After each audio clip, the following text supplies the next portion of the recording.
ವಿಧಾನಸಭೆ ಅಧಿವೇಶನದಲ್ಲಿ ಬಿಜೆಪಿ ಅಬ್ಬರ.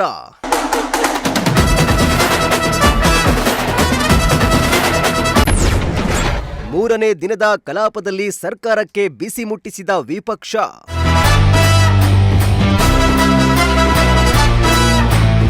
ವಿಧಾನಸಭೆಯ ಮೂರನೇ ದಿನದ ಕಲಾಪ ಸಂಪೂರ್ಣವಾಗಿ ರಾಜಕೀಯ ಜಿದ್ದಾಜಿದ್ದಿಗೆ ಸಾಕ್ಷಿಯಾಯಿತು. ಕಳೆದ 2 ದಿನಗಳ ಕಾಲ ಸಂತಾಪ ಸೂಚನೆ ಮತ್ತು ಸ್ಪೀಕರ್ ಚುನಾವಣೆಯ ಪ್ರಕ್ರಿಯೆಗಳು ನಡೆದಿದ್ರೆ, ಮೂರನೇ ದಿನ ವಿಪಕ್ಷ ಬಿಜೆಪಿ ಸಂಪೂರ್ಣ ಸಜ್ಜಾಗಿ ಸರ್ಕಾರದ ವಿರುದ್ಧ ಅಖಾಡಕ್ಕಿಳಿಯಿತು. ಹನೂರು ಎನ್ಕೌಂಟರ್ ಪ್ರಕರಣ ಹಾಗೂ ಸಚಿವ ಬಿ ನಾಗೇಂದ್ರ ವಿಚಾರವನ್ನ ಅಸ್ತ್ರವನ್ನಾಗಿಸಿಕೊಂಡ ಬಿಜೆಪಿ ಉಭಯ ಸದನಗಳಲ್ಲೂ ಸರ್ಕಾರವನ್ನ ಇಕ್ಕಟ್ಟಿಗೆ ಸಿಲುಕಿಸಿತು. ನೂತನ ಸ್ಪೀಕರ್ ಜಿಎಸ್ ಪಾಟೀಲ್ ಅವರ ಮನವಿಗೂ ಮಣಿಯದ ಬಿಜೆಪಿ ಸದಸ್ಯರು ಸದನದಲ್ಲಿ ಭಾರೀ ಗದ್ದಲ ಸೃಷ್ಟಿಸಿದ್ರು.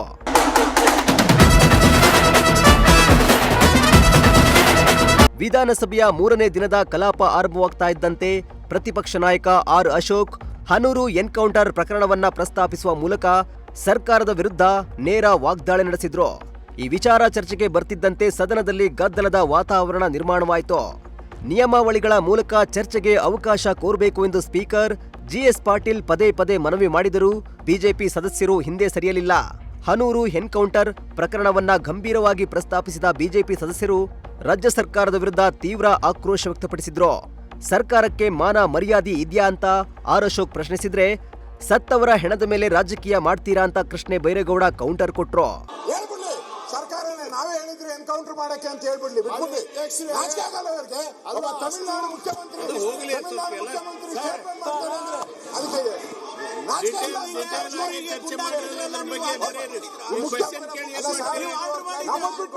ತಮಿಳುನಾಡು ಮುಖ್ಯಮಂತ್ರಿ ಸ್ಟೇಟ್ಮೆಂಟ್ ಮಾಡ್ತಾರೆ, ನಾಚಿಕೆ ಆಗಲ್ಲ, ಖಂಡನೆ ಅಂತ ಹೇಳ್ತಾರೆ. ಸರ್ಕಾರಕ್ಕೆ ಮಾನ ಮರ್ಯಾದೆ ಇದೆಯಾ? ಮಾನ ಮರ್ಯಾದೆ ಇದೆಯಾ ಸರ್ಕಾರಕ್ಕೆ?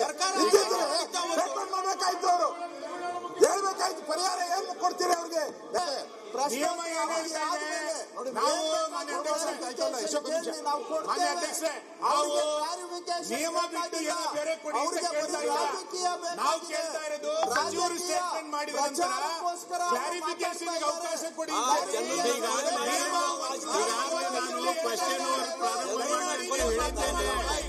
ಸದನದಲ್ಲಿ ಆಡಳಿತ ಪಕ್ಷದ ಸಚಿವರು ಮತ್ತು ಕಾಂಗ್ರೆಸ್ ಶಾಸಕರು ತಿರುಗೇಟು ನೀಡಲು ಮುಂದಾದರೂ ಬಿಜೆಪಿ ಸದಸ್ಯರ ಅಬ್ಬರ ಮತ್ತಷ್ಟು ಹೆಚ್ಚಾಯಿತು.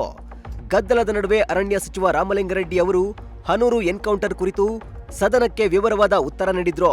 ಆದರೆ ಸಚಿವರ ಉತ್ತರದಿಂದ ತೃಪ್ತರಾಗದ ಬಿಜೆಪಿ ಸದಸ್ಯರು ತಮ್ಮ ಪ್ರತಿಭಟನೆಯನ್ನ ಮುಂದುವರೆಸಿದ್ರು. ಇದಾದ ಬೆನ್ನಲ್ಲೇ ಸಚಿವ ಬಿ ನಾಗೇಂದ್ರ ವಿಚಾರವನ್ನ ಎತ್ತಿ ಹಿಡಿದ ಬಿಜೆಪಿ ಸದಸ್ಯರು ಅವರ ರಾಜೀನಾಮೆಗೆ ಆಗ್ರಹಿಸಿದ್ರು. ಹಿರಿಯ ಬಿಜೆಪಿ ನಾಯಕರುಗಳಾದ ಸುನಿಲ್ ಕುಮಾರ್, ಡಾಕ್ಟರ್ ಅಶ್ವಥ್ ನಾರಾಯಣ ಸೇರಿದಂತೆ ಹಲವು ಸದಸ್ಯರು ಸರ್ಕಾರದ ವಿರುದ್ಧ ವಾಗ್ದಾಳಿ ನಡೆಸಿದ್ರು. ಬಿ ನಾಗೇಂದ್ರ ಅವರನ್ನ ಸಚಿವ ಸಂಪುಟದಿಂದ ವಜಾಗೊಳಿಸಬೇಕೆಂದು ಒತ್ತಾಯಿಸಿದ್ರು. ಪ್ರಶ್ನೋತ್ತರ ತಗೊಳ್ಳೋಣ. ಕಳಂಕಿತ ಸಚಿವರನ್ನ ಕೂರಿಸಿಕೊಂಡು ತಗೊಳಕಾಗತ್ತ? ನಾವು ಕಳಂಕಿತ ಸಚಿವರನ್ನ ಕೂರಿಸಿಕೊಂಡು ಭ್ರಷ್ಟಾಚಾರ ಮಾಡಿದಂತಹ ಸಚಿವರನ್ನ ಕೂರಿಸಿಕೊಂಡು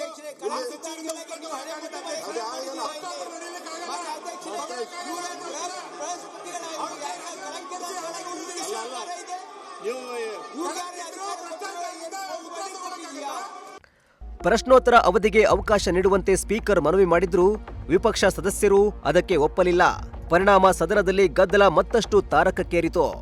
ಒಂದು ಹಂತದಲ್ಲಿ ಸದನದ ಕಲಾಪವನ್ನ ಸುಗಮವಾಗಿ ನಡೆಸುವುದು ಸ್ಪೀಕರ್ಗೆ ಸವಾಲಾಗಿ ಪರಿಣಮಿಸಿತು. ತಮ್ಮ ಆಸನಗಳಲ್ಲೇ ನಿಂತು ಘೋಷಣೆಗಳನ್ನ ಕೂಗುವ ಮೂಲಕ ಸರ್ಕಾರದ ವಿರುದ್ಧ ಬಿಜೆಪಿ ಶಾಸಕರು ಆಕ್ರೋಶ ವ್ಯಕ್ತಪಡಿಸಿದ್ರು. ಗದ್ದಲದ ವಾತಾವರಣದ ನಡುವೆಯೇ ಕಲಾಪವನ್ನ ಮುಂದೂಡಲಾಯಿತು.